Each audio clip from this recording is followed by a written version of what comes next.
In a world in crisis, can three idiots find hope in the darkest of places? Will love conquer all, or will hate win out in the end? This is a show called Hate.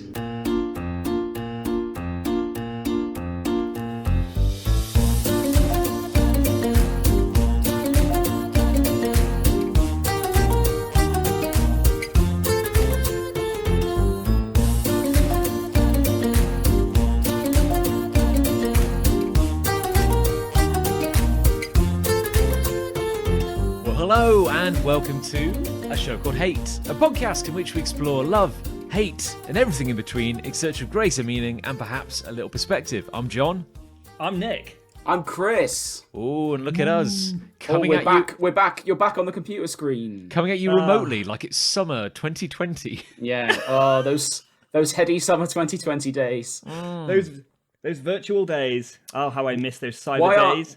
Why are we in different locations? There was Tell an me. incident. I actually know the answer, but for the benefit of the listener. Well, Nick, would you like to explain or? There was an event. Literally, there was the UK Games Expo, where we went and exhibited Sandwich Masters, our card game, which I believe we've mentioned on this. I don't think I've heard of that game actually. It's a very, very, very good game. It's been funded now, so we don't need to talk about it. Oh yeah. No, Nick, yes, it's been funded. It means we can drop the pretense. Yeah, it's all right. Yeah, it's all right. It's all right. Yeah. And we took it to a big event, the first big event that I certainly had been to since all of the dark times. Yeah. And to its credit, there was a very safe event. It did a lot of careful stuff with COVID passes and masks and etc. etc. But despite all of that, not that safe. Not that safe turns out, because we all got pinged. We all got, well, no, 75% of Big Punch got pinged. That's true. Lucy dodged a bullet somehow. Yeah. Lucy somehow dodged the bullet, which is quite incredible. She is quite lithe and quick on her feet, to be fair. Like, she probably saw it coming, just like, Phew! Yeah, astonishing reflexes. She saw that cloud of Osaka flu kind of coming down the street. Yeah, just a guy sneezed and she just hit the ground. Yeah, but we should say, happy days. We all got our PCR results this morning and we are negative. Congratulations. Yes, you were holding up your hand then, and I thought you were like you got a tattoo that proved you were negative or something. It's like, and here's the seal. Well, but no. We got to have, which was quite, but obviously we're still self-isolating. Chris Ray is the only... I'm allowed out. The only day walker among us. Day walker. And, but Big Bunch had like a mini reunion at the walk-in PCR testing centre, which was quite nice because we all it's lovely. We all booked in for tests at the same time, and we got to isn't that a nice story? That's like a love story for the modern age, isn't it? Yeah, it really is actually. It was their eyes met over a discarded PCR test. And I must admit, I got a little caught up in the moment because after we'd finished kind of like shaking hands, spitting in each other's mouths, I just ran down the line of like people queuing, just like high-fiving a lot of them. Yeah. Oh, you got to. Yeah, I mean, I was crying at the end, and I don't know whether it was the fact that I had shoved various swabs up and down various orifices, or whether it was a genuinely emotional and moving time. Or whether those tears were in fact John's spit just dribbling down my face. It's hard to know for sure. We'll never know for sure, will we? We'll never know for sure. This is weird, isn't it? We've been in this situation long enough where I now can tell the difference between the little pipe cleaner they give you to get a sample. I'm like, oh, that's that's like scraping my brain, and I'm like, oh, that's a slightly different cut to usual, isn't it, Gregory? Have you got a new supplier? We got a new style of lateral flow test through last week. Yes. Oh, in a different box. Yeah, different box, and you only have to stick it up your nose rather than down your throat. Interesting. So there you go. I don't know how I feel about that.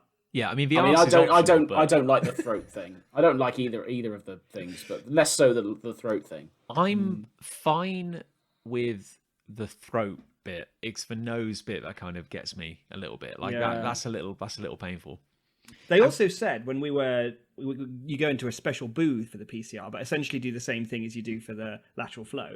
And one of the things on this sort of sign, it was like, when you put the swab in your mouth, make sure you don't touch any other part of your mouth. It must just go straight to the tonsil. Touch that, straight out. Don't touch your tongue. If so, it's void. Don't touch your cheek. If so, it's void. And I was like, bloody hell, this is like one of those games where you got to get the hoop around the little metal wire and you get a little buzz on it. I was like, I mean, if that is the case, I've been doing the lateral flows completely wrong. Yeah, to be honest. Because I think I've seen you like through the window, and it's like you're holding a Solero, you know, when you're going to town on that thing. Yeah. Just bite down. You've got to bite down real hard. My mouth fills with saliva in the same way as well. The flavour has changed, I think, as well. The taste of it. Is there a flavour? Good. No. It's very acidic yet plain. Ever since Nestle bought them out, it's just really changed the recipe. Do you dunk them like a swizzle stick in like some like a sherbet?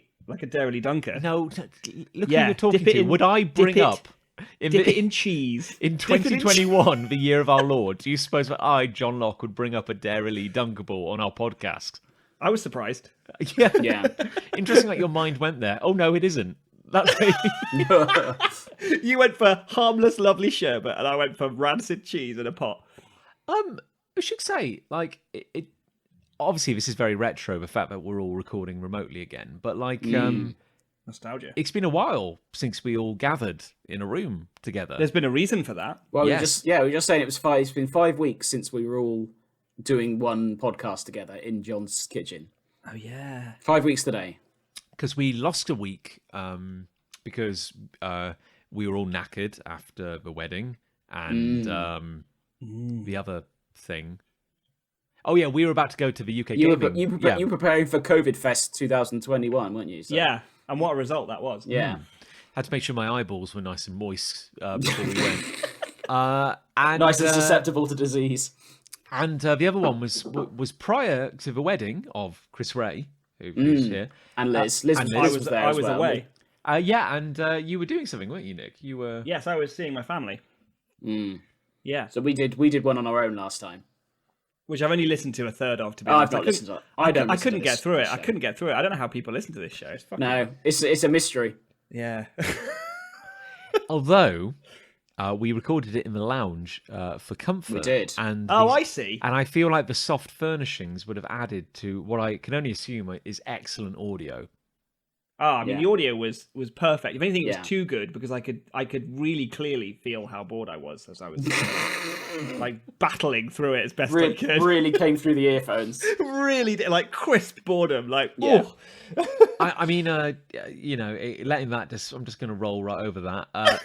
This is episode 90. 90. 90. crap. Finally, That's double figures. That's amazing. Finally, Yeah. double figures. Yeah, that's amazing. And When we get to 100, it's going to be treble figures, and that's going to ruin the joke for everybody. I don't want that to happen. Can we just do Yeah. like 99 Get plus? to or something? 99, and then we'll just finish.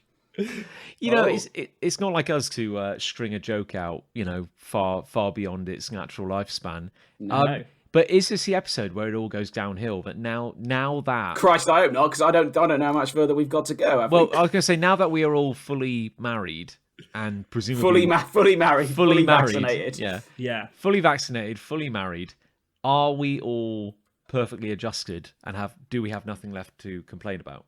I wouldn't say that exactly. Well, that suggests that for the last like good chunk of the show, the only thing that's kept it going is the fact that Chris wasn't married. Like that was the energy that kept the show alive, Yeah. which may be true for all I know. Well, we will find out, obviously. I mean, you're We will. saying it like that's an open-ended question, but you just as you said it, it had a kind of like a ring of truth to it. It's like Samson, who had his hair cut Yeah, off. Maybe it's that's the source true. of all my powers. I don't I'm know kind what of powers already- they Yeah. I mean, it's the worst set of superpowers ever. The ability to grumble politely. Well, on Twitter. I'm looking at your ring of power actually, Yeah, because my your wedding ring, trousers some are sitting people call oddly. it. But Some people do. yeah, how's it feeling having a? It's feeling good, feeling strong, powerful. I kept fiddling with it initially, but now I've sort of stopped because I've got used to wearing it. So Nice. Yeah, no, good. Nothing was a really great feels wedding. different, to be honest. I'm sure most married people say that. It's like, yeah, I feel good. I had a great day, but yeah, They always everything's sort ask- of as it was yeah. beforehand. I found myself, lots of people asked, "Oh, do you feel different?" And I was sort of like, Well, no, because No. if I did, I think something would probably be wrong. Yeah, for sure. Yeah. Yeah, A it's weird odd, isn't it? question, Like, that. what are you supposed? You know, the old joke is like, oh, it's all downhill now. But it's like, what's supposed to happen? Are you supposed to suddenly start resenting your spouse the moment you get married? Is that Yeah. is that it? Is that the cool thing to do? Yeah, Yeah. but it's like, I don't know. It's like, call me. I was going to say call me old-fashioned, but no, call me new-fashioned. I wanted to get married to Lucy because I like to believe we liked each other. Yeah, like that was that's quite weird. that was a big factor. But no, Yeah. I feel pretty much the same. I just wear a ring now. Yeah, exactly. Me too. Yeah, the only difference is that I have a ring on, really. Yeah. You look a little more respectable, Chris Ray. I don't Do know. I? I'm wearing. I don't feel it. I'm wearing a very ill-fitting t-shirt and a horrible cap. But thank you. That's all right. I mean, you are wearing a hat indoors, but you know. That's, Yeah. that's a Well, I choice. couldn't be bothered to sort my hair out today, so I just threw the old cap on. Capped it. I've stopped looking after myself. 10 days into the marriage. Oh yeah, it's all downhill now. Yeah, you don't have to Yeah. hide anymore. That's the beauty of it. Yeah. Yeah. Well, there you go. Why does it look like a glorious summer's day out your window, Chris Ray? Does whereas it? It doesn't. It doesn't in here because it is pissing it down with rain for the benefit of the listener again. Yeah. Actually, in both in of here yours, in Cheltenham, and it is very much. If I look out the window now, it is hammering it down. Yeah. I don't know why the aesthetic looks like that, unless I've got one of them dummy backgrounds on, which I don't think I have. It's the beauty of us. This is good for audio, isn't it? Well, it's great, isn't it? I was going to say it's the beauty of us being this weird little Bermuda Triangle, you know, with our three houses. Because I know when I look out the window and see this grey, disgusting rain, I know that's hammering down on the two of you as well, which is And that brings you a bit of comfort. I Yeah, exactly. Yeah. yeah. I kind of We're in the same terrible situation that you are. I say, well, I know Nick is at least. You're free, Chris Ray. You can go where you wish. I'm going to the pub tomorrow. Ding. Nice. Yeah. Well, tell us what it's like. I will. I'll report back. I do like So much. how- So much will have changed. I know. I do like how it's got to the point where I'm glad to know I'm safe. I'm glad to know I had a negative test. I'm happy to keep isolating. But you did have to deliver some beer to me in a plastic bag Yeah. today because there was no alcohol in the house and that was untenable. Well, I was carrying it around because I walked the dog at the same time to kill two birds with one stone. And I did think I must look so scally right now, like walking the dog, dressed like I am, carrying like a clear bag with two cans of strong lager in it. In the rain. People are probably thinking, That was yeah, you. I Yeah. lobbed a few stones at you actually. 'Cause I that was like, oh, that's perfectly reasonable. Normally, Get I off would do my the same. drive. sort of Is thing. that, however, the only aesthetic when out walking that won't get you harassed by children? Yeah. I bet it is. That's the key, isn't it? That's the key. You've got to have 2 tins of beer in a clear plastic bag swinging Yeah. from one hand. That's the only way. And a cap and a dog probably helps as well. Yeah, nobody approached me actually, which was There interesting. you go. And you spend a lot of time shouting to get their attention. It's weird they didn't. Oh, I always kinda do come that. to you. Yeah. or the dog who also ignores me. I should say, and I've told you off air, but I'll say it again for the benefit of Oh. the listeners. We actually have, a good selection of listener submissions today. So we should. Jesus Christ. We That should. means the pressure's off us a little bit. We can phone it in a bit. I think. Yes, I guess now I will start phoning it in. Yeah, it's about time we sort of like loosen the strings a little, isn't it? Yeah. Well, how about we do the hates and then we dive into some listener stuff in the middle and then make it about us at the end. sounds sure. great. That sounds good to good. me. Yeah. Awesome. It's important okay. that people realise that we're the stars of this. Well, indeed. I mean, 90 episodes. That's you don't get that if you don't have something going on upstairs. Some sort you of know? star quality, yeah. Yeah, a bit of That's talent. true. Yeah, okay then. Well, who's got a hate then? Who's going to deliver on this promise of excellent content? Oh god, I'll do one if you want, because I can't guarantee it's excellent, but yeah. Yeah, it's all Okay. right. Cool. My hate, and it sort of dials into my hatred of people generally, Awesome. is buyers on Facebook Marketplace. Buyers. Buyers, specifically buyers, because we are selling at the moment. We're selling a load of tat from the wedding, basically. But this is a problem I've experienced generally, but it's sort of come into sharp focus over the last week or so. But you get people, obviously, you put something, let's say it's a Mr. and Mrs. sign, which is something we've been selling. Little something we had next to the card basket at the wedding. We're not going to use it again.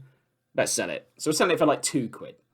So someone will come on and having seen the listing and go, for starters, is this still for sale? Yeah, that's why it's on Facebook Marketplace and it's live on Facebook. Yes, it is, because that's why it's on there, and that's why I've not marked it as sold. So yes, it is still for sale.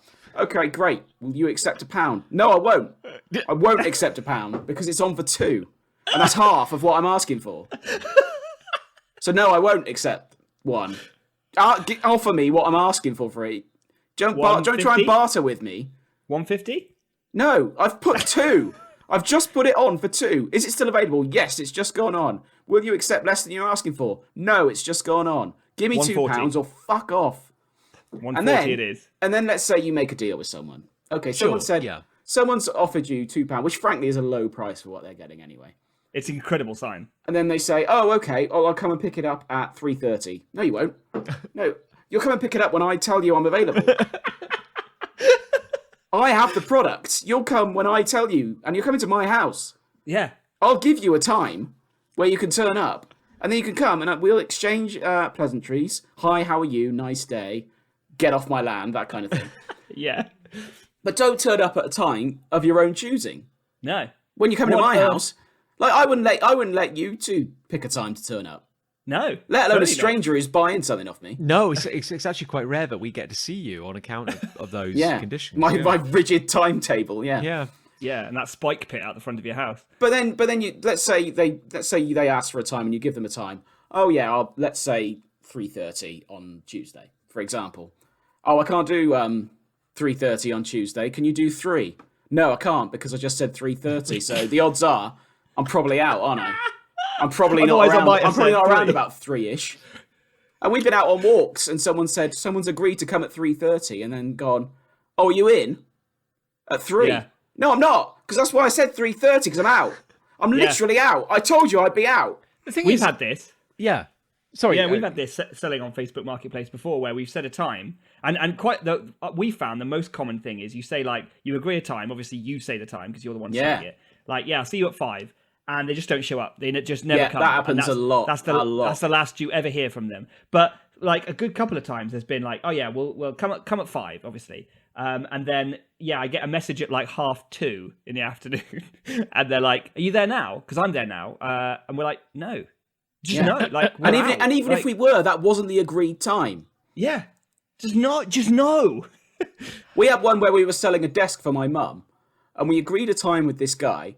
And he said, all right, I'll be, because it was obviously being collected from my mum's house, which is about a half-hour drive from where we are now, roughly. And so he said, oh, well, we'll go and help my mum, because obviously we've sold it for her, and we don't want her to get mugged and robbed in her own house, that kind of thing. Sure. So we said, well, we'll go, and we'll help move it, and blah, blah, blah. So we get to my mum's house, and it was about 4 o'clock on a Thursday, let's say. And the guys agreed to turn up at 4:30. So we give him the address. We're like, oh, we're ready for you. Here's the address. And he texts us going, because he just asked for the address. And he goes, oh, you didn't text it to me in time. We literally texted it to him 2 minutes after he asked. Oh, you didn't text it to me in time and I didn't read it, so I can't come. Also, my cat's sick. He said, oh, I can't come tonight. We said, well, how about 5? I think we said, like, how about 5 o'clock? Oh, I can't because my cat's sick now. I mean, you've given me 2 completely contrasting reasons why you haven't turned up. Yeah, it's all So he lies. said, well, what about Saturday? Oh, I can't do Saturday. Okay, well, forget it. Do you want it or not? Yeah, exactly. So we said, forget it. We feel like we're being messed around here. This is what we said. Yeah. Yeah. Oh, sorry if you're feeling messed around. How about Monday? We didn't reply. Then he keeps going, what about Tuesday? Didn't reply. We just left it in the end. But we have to go over and drive over. Because obviously we don't want some loose cannon turning up at my mum's house without us there. No, it's ridiculous. So he knocked it on the head in the end, and we never heard from him again, to his credit. Although he does have my mum's address.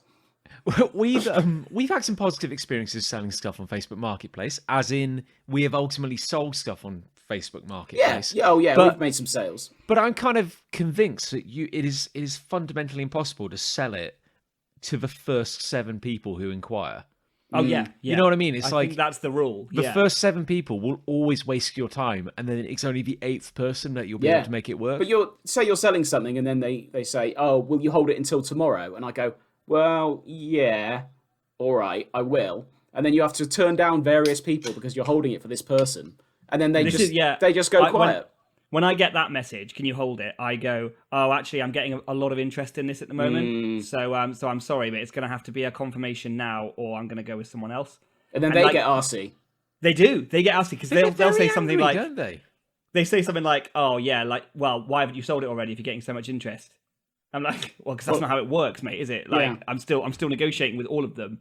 And also, yeah, I'm lying to you. There's no one else, but I don't want to be messed around by you. So. There's always a lot of like pent up anger on Facebook Marketplace. Like we got rid of our greenhouse for free. Like we just gave it away. It's like, it is yours. You can have it. You just got to come and dismantle it. That's all you need. Yeah, we did the same. Yeah, and people get weird about it. It's so bizarre. It's like, look, what's wrong with it? What's wrong with it? Yeah, I'll leave the gate open. You can come and steal it. I do not care. Yeah. But it's like a whole thing. Like you get so many questions for such a small amount of money. You get so many different questions, and it's just like, Jesus Christ! I'll throw it at you. Just take it. Is it just to give them the benefit of the doubt? Because the first thing they always ask is this still available? Is that like a default? That is a template, but there are other templates available. Yeah, there's a button. There's a button that they press, I think. So when you're buying something on Marketplace, there's a button to hit that says "check if available," and it sends that message to them. But like you say, there are other templates that you can. A few weeks ago, I sold a watch on Facebook Marketplace, and it all went through fine. But the guy, originally, he made me an offer. I said, "Okay, well that sounds fine. In principle, I accept your offer.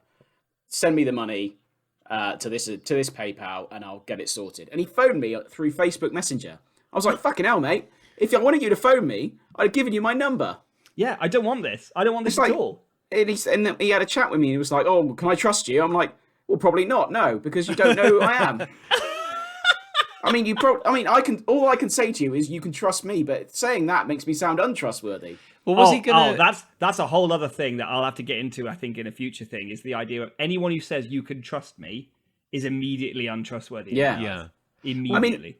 As it went, he sent me the money, and I sent it to him, and he was very, very happy with it, which was cool. Great. But it was just like, I didn't ask for a phone call. I don't want to know. It was like, oh, I'm going to do this with the watch. I'm going to, I'll take real good care of it. Don't care.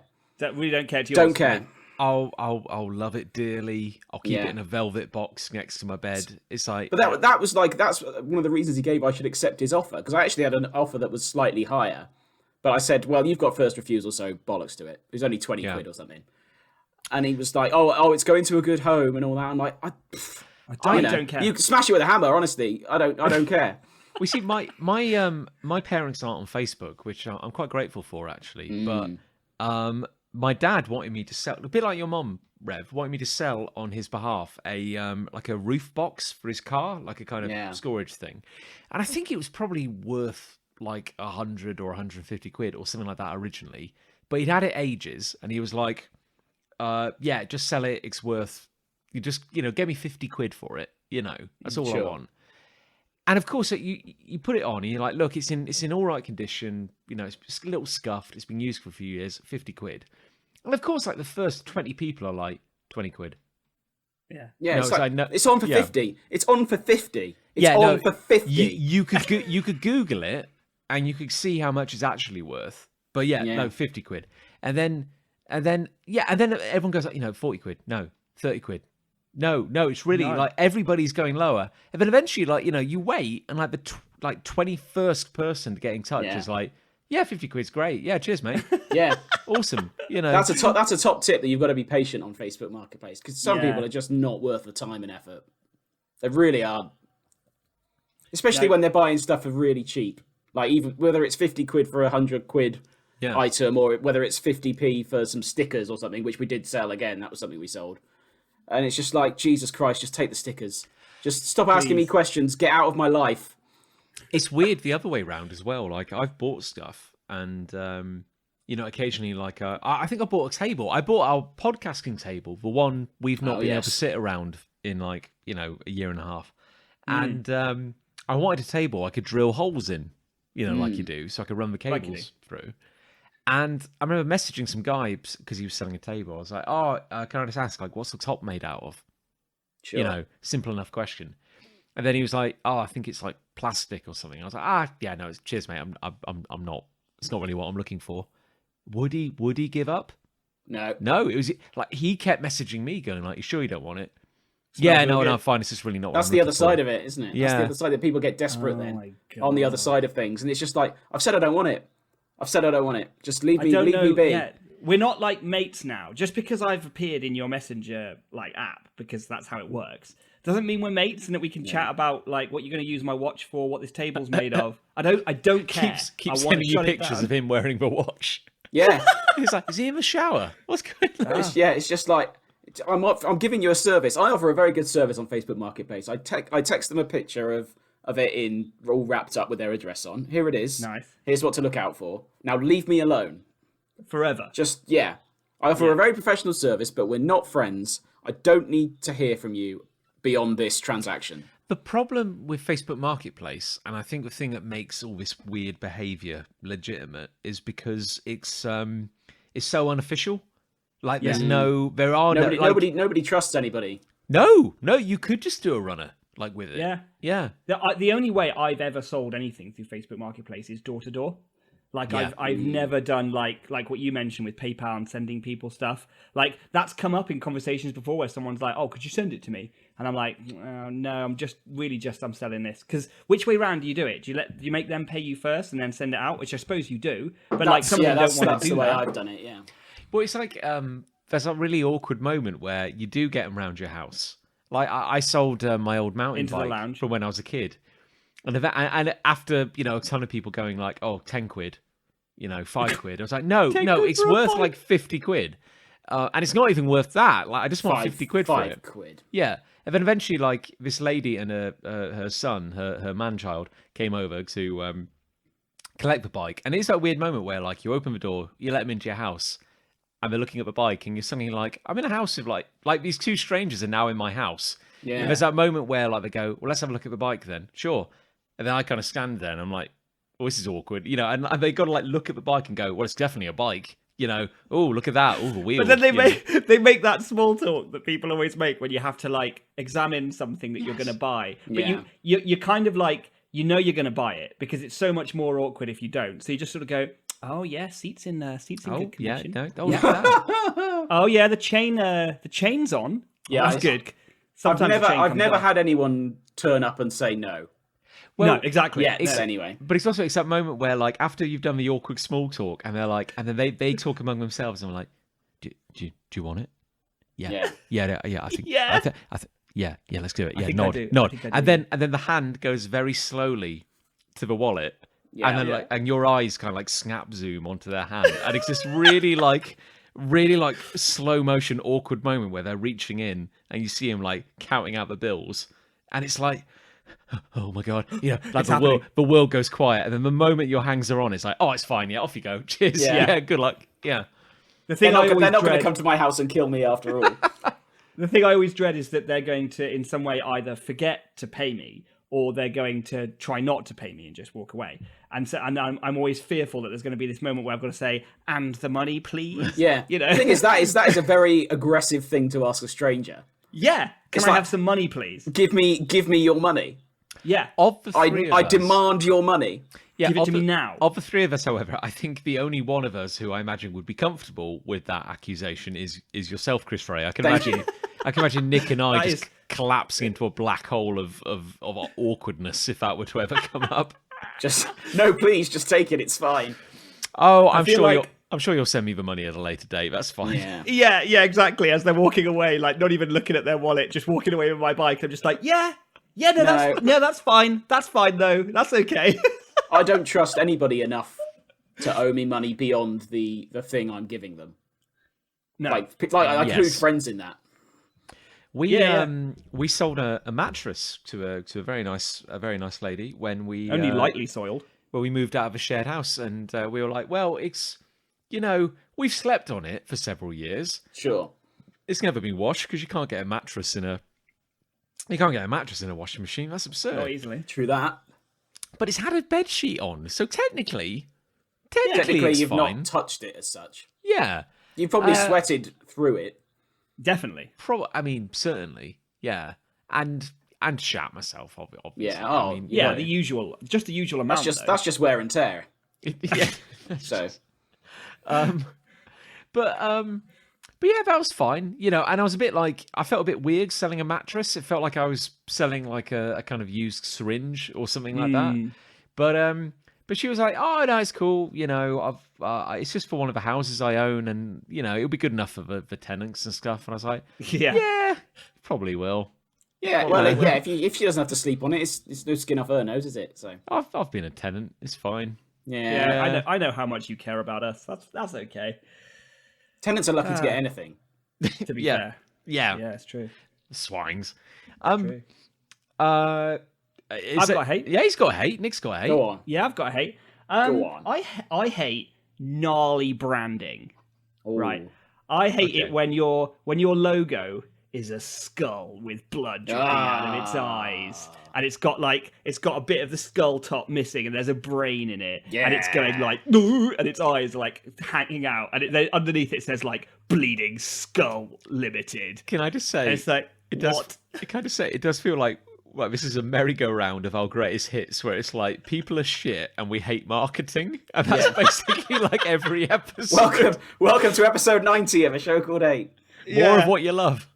The greatest hits of Show Called 8. What do we hate? Logos. What do we hate? People. Way! We hate everyone around us and all the things that we do. Yes. Absolutely. But sorry, Nicholas. Do you mean like are you talking like genuine gnarly or like ironic gnarly? I think either, to be honest. Like, if it's the imagery that matters to me, not the intention, like whether it's meant to be ironic or whatever. I don't know why you could, or how you could be proud of your product, van, uniform, or yourself. Yeah, if you've got like a severed zombie hand on your chest, embroidered in beautiful green and white, silk thread, and it's got like a bone sticking out, and it's just like in a middle finger shape, and it's just like "fuck you, comics," underneath it. It's like what? See, I always wonder who buys those things. I know, because it's everywhere. I can't think in my wildest dreams that I would look at a T-shirt like that and think, yes, please. That's the one. That's the T-shirt for me. I mean, we're all wearing plain T-shirts. So maybe that's I did suddenly realise we're literally all wearing plain T-shirts at the moment. But I love a graphic tee. I've got a good few T-shirts with designs on them. But you're right. I would never buy one like that. Like this was raised. I've always hated it, but it sort of appeared on my radar because I was talking to a guy I sort of know through another guy, and he's starting up a T-shirt company. Oh. And that doesn't sound like a crowded marketplace at all. I know, right? Everyone's starting up a fucking T-shirt company at least one point in their lives. And I was like, oh yeah, that sounds cool. I'll show me some of the designs, and so he does, and it's all that. So like one of the designs is like a melting ice cream, but the ice cream is like a skull, and it's like the flesh is like dripping off the skull, but it's got a lollipop stick out the bottom of it, and it's like I was like, but what's that trying to say? Who is that? Yeah. It's also like, A, who's it for? And B, who's it supposed to be pissing off? Yeah. Yeah. Like, if it's meant to be like, yeah, fuck you, the system, I don't know. It's not effective at that because it's not making any sort of point or narrative at all. And then if it's meant to be ironic and just like, oh, yeah, you're wearing something gross and it's funny, well, it just looks gross, though. Like, whether or not it's funny, whether anyone else thinks it's still fucking shit. It just looks bad. I don't get it. It's weird though, isn't it? Because I know when you're describing it, I can picture it. I know exactly what you mean. Yeah. And I'm like, is there only one guy who draws them? Because they all look. They all kind of look like they've come from the same person. They do. There's it's the only subject I think in art that whoever draws it, it comes out in the exact same style every single time. Yeah. It's like super thick black key lines, block fill color, and like a bone and some blood, and it's always white, green, and red are the three primary colors. Yeah. It's bone white, greeny zombie flesh, and red blood. That's what you need, those three colors and a black line, and you've sorted it. And skulls feature quite prominently. You have like a skull, maybe with like flames coming out of his eyes. Yeah, that'd and be like cool. His tongue kind of sticking out, but like the words like "fuck you" are standing on his tongue, and they're candles, and the candles are melting. Sort of. Oh yes, and there's wax dripping down over his tongue, dripping off the end of it. There's always a lot of dripping themes, whether it's flesh dripping, blood dripping, wax dripping. You want some drip in there. Well, the thing is, Nick, there's no. Now you're an artist, but I wouldn't expect you to understand this. There are no straight lines in nature, as I was frequently told. So that's why you can't use a ruler when you're drawing something. So a drip that's a very curvy line. You see, It is. So I do see. Very easy to draw a drip. But what Thanks, does nature even mean? There are no straight. But you're not drawing nature. No, you're drawing a dripping. What if I'm lollipop drawing skull. What if I'm drawing a table? Yeah. That don't make any sense. Who hurt you, John? Who is this person who said that you can't use a ruler? That just sounds like nonsense to me. I think it was Mrs. Tillard, if I'm honest, Mrs. Tillard. in primary school. Yeah. Do you think she Art listens teacher. to this? She wasn't very nice. She probably does listen. No, to she it. was she was the choir leader.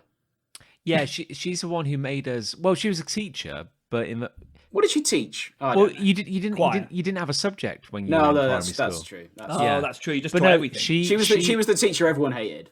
She was the one who you had to sing the register That's every the one. morning. Oh, what? She wanted So- everyone to sing the register so she could pinpoint whether you could qualify to be in her choir. Oh, was that the mystery? That was yeah. why. So she'd like work her way down the list, and it would always be like she'd go like Good morning. she'd go like hello Nick, and then you'd have to go like yes, is that good morning? Yeah, like There you go. hello. You would have Yeah. made the choir. You would Oh. have made the choir based on. Yes! I'm in the choir! Oh, you didn't want to be Fuck in the you choir. all. It was an awful place to be. Oh, okay. Lot of thinking back, a lot of religious songs. Thinking about it. Well, it was a Church of England primary school. Yeah, but like that's like background religion in the UK. That's kind of like wallpaper. Church of England religion. is like, default religion. It's like, if Yeah. you don't think about it, you'll probably see a V. Yeah. Oh yeah, we had all the singing and the register and the religious songs. Oh yeah, all of that. And look at us Yeah. now, Like, when a night complaining one about is zombie Spurs. logos. Oh, actually, when a night one is Spurs isn't especially religious, is it? Did you ever sing that one? What? When a night one is Spurs? No, I that don't sounds think so. that sounds like weird religion. That sounds like deep. Yeah, I think it's like That sounds like a football match. what? Yeah, it's sort of like, I don't know, like Arthurian legend. Now again, Nick, I don't. You did go to a special school for gifted boys, didn't you? Hey now, no, not primary. I didn't. Oh, okay, yeah. No, when I became very intelligent, Oh which yes. you probably wouldn't understand, at the age of 11, then I did. Yeah.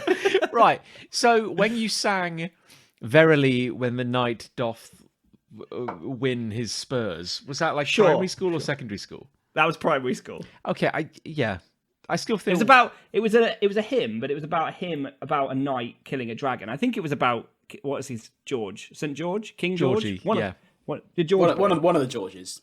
Yeah, I think it was about him. But yeah, I thought you'd know that song. That's a shame. I look very stupid now. No, that seems. I remember the one about the Kookaburra. See, I think you were far enough away from me. Kookaburra sits on electric wire, jumping it's up and got a down hit- with his bum on fire. Whee! Yeah. Yeah. Now you know well that was not. No, the that was song. our That comedy lyrics. was a Hard to comedy know for lyric, sure yeah. whether it was in fact. But I true. can't actually remember the proper lyrics. There you go. See. My memories of performing in primary school, because there's an element of experimental theatre which you're forced to participate in at that age. I remember, I vividly remember having to do, in hindsight, what was probably an experimental dance routine based around the Blitz. Oh. Oh. I mean, okay. there's no way you can come out of that looking good. And I'm picturing it now, and it does occur to me, I'm actually projecting my brain out of my body and into the perspective of all the parents who were assembled and had to watch that. Yeah. And I'm kind of in this moment realizing how utterly awful that must have been, and how they all had to sit through it and kind of endure it. Were you the bombs? No, there were like bombs falling, Okay. which that was in the theatre of the mind, though. You had to imagine that. Awesome. And then we would all emerge and kind of like creep around. It was weird in hindsight. Like we were kind of dodging.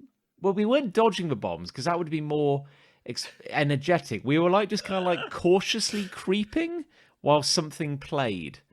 It's very weird. Yeah, I'm thinking about that now. God, it's I don't like Did it. any of these horrible. children wear zombie logos on their clothes? Yeah. She's no. Sorry, that was very non-conformist. No, that wouldn't have been allowed. When No, you got to totally not. when you got to secondary school though, that's when you slap a Yeah. kind of zombie patch on You the could put back a of your rucksack. patch on your bag or on your sleeve or something. Oh yeah, and that's to show off your individuality. Yeah. See, this is the thing. I think those sorts of brands are like very popular with young teens who think that is anti-establishment. If I put a skull that's got its middle bony finger up, and if I get a patch of that and I put it on my backpack, I am like the equivalent of a pirate on land. Like I'm an absolute legend.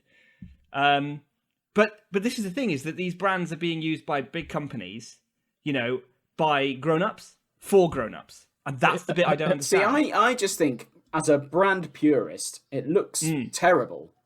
It's too complicated beyond anything else. It looks messy. Yeah. I agree. Yeah. You don't want that for your brand. But which are we thinking of any brands in particular that use these particular graphics or not? I can't think. Nothing's coming to mind. Obviously, the thing that made Just me think generic, of this was this. generic people walking around with these t-shirts on. Yeah. If you're working in that industry though, so say like you're I could have picked any business, but hypothetically speaking, I'm going to say that you're a surfing Nice. fashion brand. That just came to you out of nowhere, I'd imagine. Just out of nowhere, I can't think why. So you're you're like a surfing brand, and you make t-shirts, branded t-shirts, and maybe you sell your own brand of surfboard wax. Probably. And you know you've been in the business since maybe like 2004, established in 2004. That's in your logo, which is a skull screaming. With And a surfboard wedged in its head. well, yes, yeah, like an arrow, like coming out the other side. And you're having a meeting. The year is 2021. Yeah. You're sitting around in your little boardroom, lovely view of the Devonshire coast, and you're like, gentlemen, we've done a skull. Yeah. We've done a severed hand. We even at one point had a beating heart, like a bloodied beating heart on a surfboard. Yeah. And the whole board's like, yeah. Where do we go from here? How do we innovate? Yeah. And then tentative Derek at the back, who's always so shy and he's sweating constantly, and he stands up and he just goes, sirs, what about a spinal column? And everyone's like, hooray! It's innovative. We never thought of anything like it. And then there's one guy at the back, like one kind of wizened old man. He's like, you fools, you're only delaying the inevitable. We've run out of body parts. It can't be done. Yes, all right, Grandad, you said that about the hand. You said it couldn't be done. But we put a mouth on a hand and we made it all awesome, apparently. Yeah. This is it. There are only so many things I think they can draw. You know, it has to be skull, it has to be blood, it has to be bone. Well, I mean, we've seen it. We've seen them all. That's the end. Yeah, It's there's over. really nowhere left to go with that. So, so has it hurt you recently, this concept? Well, just seeing this guy's range of, because he had a range of t-shirts as well, and his logo as well. And the logo was very much if I'm trying to remember now, I think it was a skull.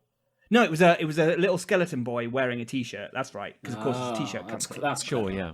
And that was really cool. And then he had like 10 designs, and they were all just this. They were just this sort of stuff. And I was just like, I was trying to be as complimentary as possible. But the thing is, I was like, well, even just from a basic level of you're starting a new business, this isn't marketable because we've seen this 1 trillion times before. Like, what do you have? What do you have that's going to make you stand out?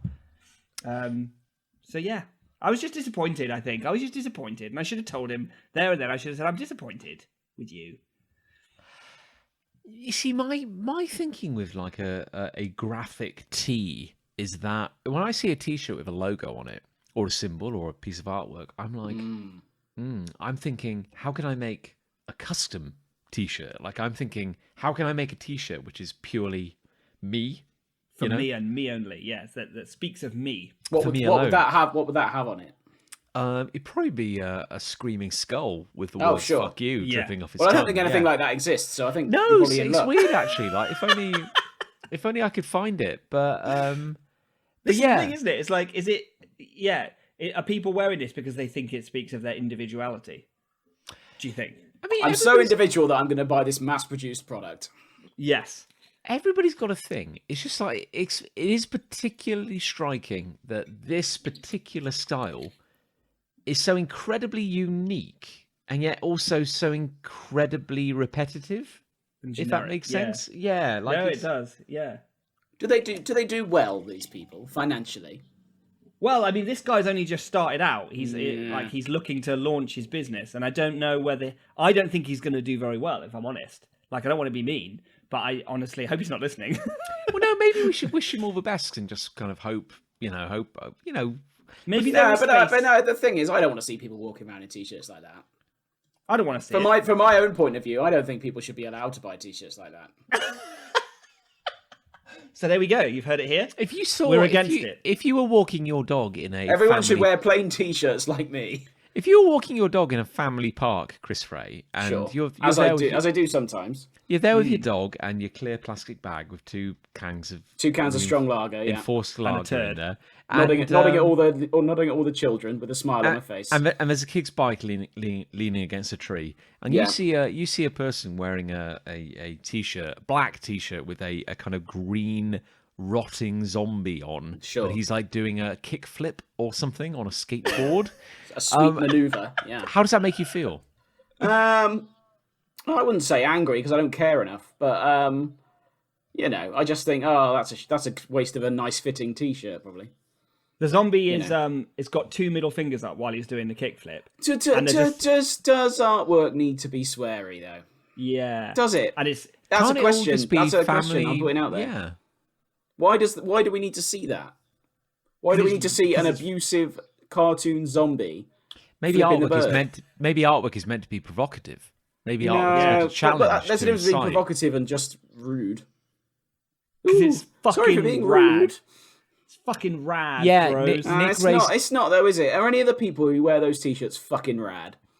They think they are. I don't think I've met any of them. That's just an open-ended question. We'll have to. I'm sure there's one out there who is. I don't know whether rad, you who wears can those t-shirts, but I've not met him or her. Do you think you can be objectively rad? Have you ever met anyone and you're like, they are rad? Like, not just cool or fun or like, are they rad? But then would a rad person want me to call them rad? They probably wouldn't, actually. It's actually they would probably be aghast, wouldn't they? It's funny you mentioned that because I reckon in my early 20s, I knew a few people who, if they weren't legitimately rad, they considered themselves rad. Yeah, but that's very different. Those two things are very different. But again, now that we're all in our kind of mid-30s, these are the people who are now like the weird guy in the pub. Yeah. You know what I mean? They were so rad then that they didn't bother changing. No, that's the thing. There's always a point, and I think it's a very fine tipping point where you're the cool guy who's rad, and it's always good at parties, and then suddenly you're the weird guy in the pub. Yeah. You know what I mean?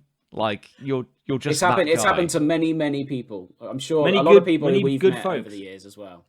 I feel like rad's a very specific kind of cool though. Like I don't think you can just be the cool guy or the class clown or whatever it is. Because I totally agree with you, John, that those people can get stuck and then end up being the weird guy at the pub. But I think rad is a very specific kind of cool that may involve a skateboard, may involve a surfboard, may involve an extreme sport, maybe a BMX, maybe all of these. Yes, yeah. And I think you're both cool and you have a skateboard and can do a kicked flip, perhaps. But also you're modest. Maybe someone who's truly rad has a skateboard but is modest about it. I like that. I think that might be true. And I think your point earlier is if I told them that I thought they were rad, they would be like, either no. They'd be like, thanks so much for the compliment, Nick, but I'm just a guy. I'm just, hey, dude. Hey, I'm just Nick, here. Nick, I'm just Nick, living. Bruh. Nick, bruh. Hey, bruh. I'm just. Nick, bruh. Let's have another protein shake and chill out. Let's have a brewski. No, that's when you would say, hey, I think you're pretty rad. And then they go, no, brother, I'll tell you who's really rad. Our Lord and Savior, Jesus Christ. And then they've got like a radical teen Bible, and they'll like do a sick Oliver on their skateboard, and they'll kind of roll off into the sunset with lights. And that's when you realise you're far too deep into this world. Yeah, and you either have to get out then there, or you're in it for life. That's the moment. Or that's the red flag for you to leave the skate park. But the problem is, you look around and they're all holding their boards, and on the underside is the Cross. The problem I've got at the moment is the only thing I can picture is Poochie.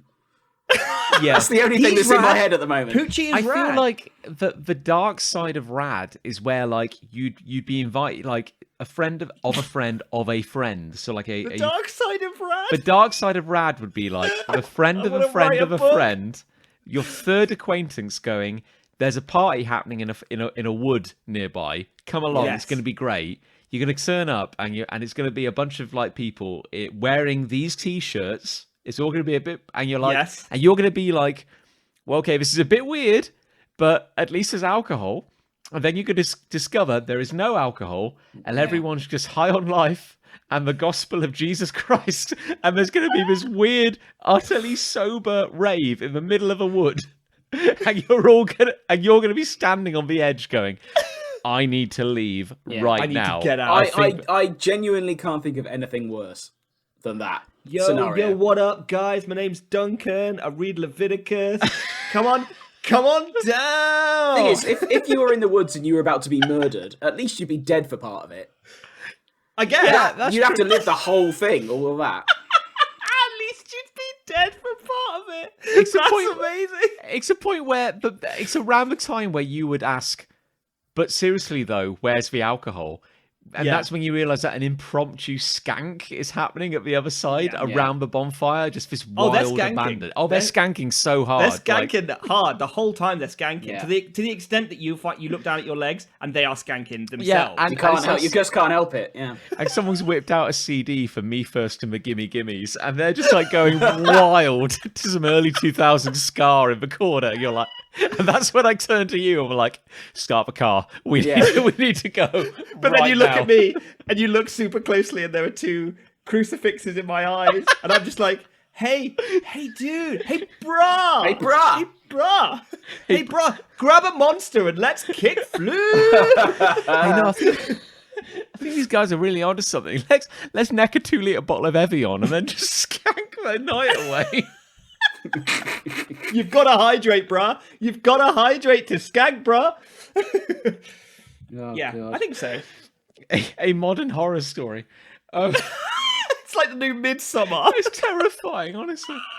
I like it. I think The Dark Side of Rad would be a great title. And I think we make this film, and it's like Blair Witch crossed with Midsummer, but it's all about rad Jesus following cultists It's trying to in the get wood. away. It's trying to get away from a weird, utterly sober. It's like, the impromptu first rave act, in a wood. act is when you meet this person and they come into your life, Yeah. and you think, oh, this guy's pretty cool. Oh yeah, let's be rad. friends. Yeah, he's pretty fucking rad. And then Fucking at the start of rad. the second act, you're in the woods, and you're thinking, hang on a minute. And then the third hang act on. is just purely trying to get out. Just escape. Yeah. Third act is escape the cult, escape the dark side of rad. Yeah. I really like this, guys. And I cannot stress enough that the menace does not come from the fact that they mean you ill. They do Oh, no. not. The menace comes from the fact that you're trapped in a wood at a weird this is Deuteronomy rave, and you are utterly sober. You're like, I need a drink, like Yeah. you would not believe. Start the car. Yeah. Maybe it's a video game. Maybe you've got to. Maybe it's I like think a survival this horror. branches across all mediums, frankly. Yeah, I think you're right. I think it's a multimedia franchise. I think we Yeah. need to get started now. It's a transmedia experience. Got It is, flip book, yeah. collectible card game. Tazos. Tazos. Alf's back in pog form. I have a hate. Oh yeah. We've only done 2. I know. From the rotating merry-go-round of people are shit, I hate marketing, and on to John for some genuine horror. Here we go. Here we go. I hate the Nutty Putty Cave. What? That sounds like something you've just made up. I don't like it. This is a real thing. Is this somewhere where people go for raves? No, certainly not anymore. This is a cave system in Utah, Oh. Right. and I found. Oh, this is horrible. I found out about this. This is a real thing. You can Google it. I found out about this by random. I honestly cannot remember how I discovered this in recent weeks. But it was discovered, this cave structure was discovered in 1960, I believe. And the issue is they're incredibly narrow. Oh no. So it's a long, winding series of underground passageways, Oh no. and oh boy, yeah. So spelunkers, so those lunatics who like not just caving but kind of squeezing their bodies through kind of tiny, Oh god. I don't Tiny- understand them. yeah, I don't understand.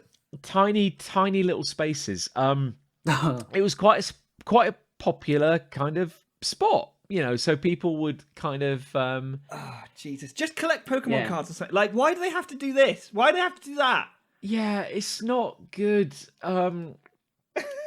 But like people would just, kind of, go for it, and they're like, hey, this will be a nice weekend. Why don't we go into this cave structure and we will kind of just squeeze our bodies through these tiny little passageways. It's making me feel a little bit ill as you're talking about it. Honestly, It's like when you watch videos of people like hanging off buildings.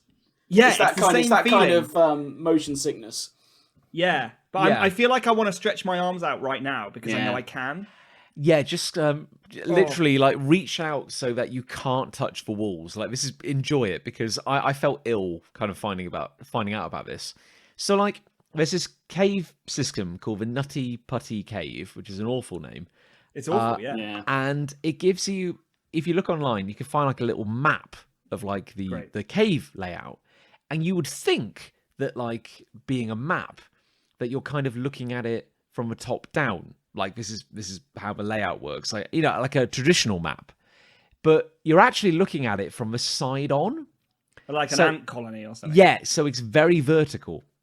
Right. So you okay. come in and you've got an option. You can go up, or you can kind of like go down, So I'm looking at the map now, and it kind of suggests that like if you were to go up, it's a little wider. Like, Sure. probably not like crazy wide, probably not like, a room or a corridor, probably a bit of No. a squeeze. Let's not be crazy. But there's little areas. They've given all the little bits little names. And there's like, you go up and you've got the maze, you've got the big room, you've got the crack. How big is the big room? Well, I don't know, but Not that we won't be focusing on that bit. So basically, you can also go down, and this is where it gets into full blown horror, like absolute just horror. There's a reason you can't go to the Nutty Putty Caves anymore, Oh. Oh no. and that's Oh because no. Oh yeah, no. that's because a dude Oh. in Oh no. 2009 was climbing down through this narrow little pipe, Oh no. and there's a bit they call the birth canal. Oh no. God. You can probably no. you can probably guess why it's called that, and Really? that leads to a bit called Bob's Push, Oh what? and that leads to a bit called the Aorta Canal, Who's come up with these? and then Vein Alley, which I think is, Vein. yeah, which I think is possibly like a lost Jesus. circle of hell. I'm looking at this now, and like my palms are sweating. Yeah. I don't Anyways. really want to look at this. I'm not going to. I'm going to So try this- not to. no. So this guy called John Jones, he was in 2009. He was on a climb, and he was going down the birth canal, which you have to do head first. So you're going vertically down head first, and he decided there was a side tunnel, and he was like, I'm gonna take a detour. I'm gonna go a little detour down a bit, which like nobody has done before. I can't I deal with this, John. reckon there's going to be a reason no one's done that. This is killing me, John. So This is killing me. he went down this tiny bit, which was 10 inches wide, and Flip. he got stuck upside down in this tunnel, head down, and they tried to rescue him, and they could not. And they were like, there is no way to pull him out that would not break his legs. Oh my god. And honestly, I would be like, just break my legs. Just do it. Ugh. Tape the legs. Keep it light, John. And he died. Woo! And he This is tough. and he died head down in a stone tube deep beneath the earth, which was only 10 inches wide, and they could not retrieve his body. Oh, no. So they concreted the entrance to the cave shut. Oh, So nobody has been in the Nutty Putty cave since 2009, and that is my hate. Well, the whole system is concrete shut. The whole system is concrete shut because it is honestly the most horrifying thing on planet Earth. Jesus Christ. And it deserves to be buried. It is horrendous. In a way, there's a happy ending, despite everything you just said then, which is that it's sealed up. Because now my brain can't take me there, in a way. He spent 27 hours stuck upside down before dying. Can you even imagine? It is... Oh, John. It's really weird you bring this up, because horrendous. I was on TikTok today, as I like to be. And God. on my page, getting random TikToks, and I came across an account called Claustrophobia. Oh, great. And it What was do they literally, yeah, well, guess.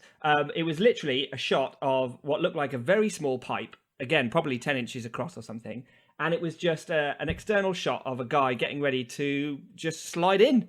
And he'd like tucks his arms up, and everything. And then he gets into this weird sort of tiny system. It's man-made, this system, though. And I think they were actually workers. They were actually going in because they had to do some maintenance work.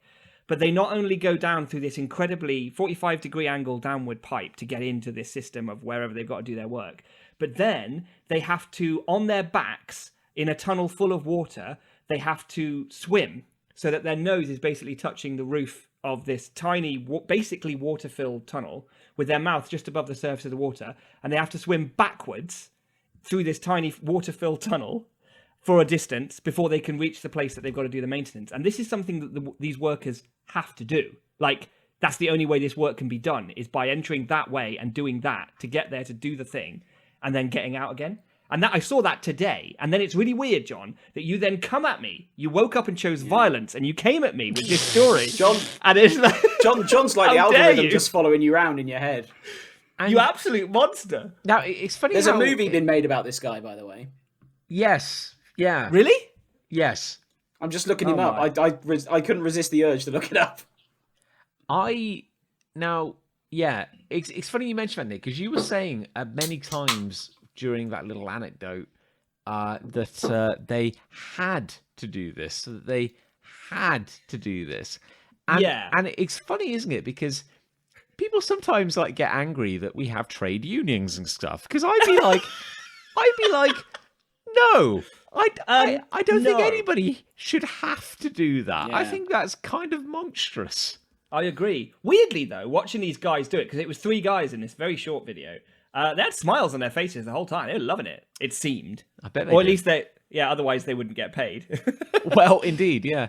Or maybe it was the only way they could fulfill a very specific kink that they had. No, maybe. Oh, John. Yeah, I'm just horrified. That might be your worst one yet, John.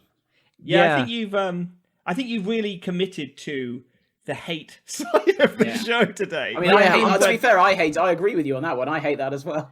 It's horrendous, isn't it? It's rare that you come across a story, because there's a lot of weird stuff on the internet. I've seen a lot of weird stuff on the internet, and sometimes you're like, ooh, that's startling, or you go a bit creepy. Ooh, I'm going to think about that later when the lights go down, and I will be a little startled. That's the worst.